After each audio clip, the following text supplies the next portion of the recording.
अस्सलाम वालेकुम दोस्तों। कौमी क्रिकेट टीम के कप्तान बाबर आजम ने एक सहाफ़ी के सवाल का जवाब देते हुए कहा कि तीनों फॉर्मेट में कप्तानी का कोई प्रेशर नहीं है, इसको चैलेंज समझकर कबूल किया है।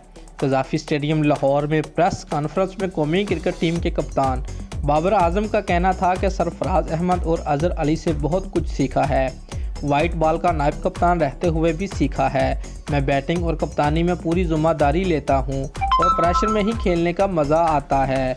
उनका कहना था कि परफॉर्मेंस से अतमाद में इजाफा होता है और नई जिम्मेदारियों का प्रेशर नहीं, खेलते हुए इंजॉय करता हूं, जबकि बैटिंग का इजाफी दबाव नहीं, हर इनिंग्स चैलेंज समझकर खेलता हूं।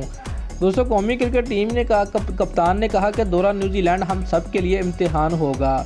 हम मुस्बत क्रिकेट खेलने की कोशिश करेंगे, जबकि हमारी टीम का कॉम्बिनेशन ज़बरदस्त है और सीरीज जीत कर लौटने की कोशिश करेंगे। न्यूजीलैंड आसान हरीफ नहीं, ताहम अच्छी क्रिकेट देखने को मिलेगी। उन्होंने कहा कि न्यूजीलैंड में भी बड़ी इनिंग खेलने की पूरी कोशिश करूंगा। दोस्तों, अगर आपको हमारी ये वीडियो अच्छी लगी है तो लाइक और कमेंट ज़रूर करें और हमारे चैनल को सब्सक्राइब करना मत भूलिए। शुक्रिया।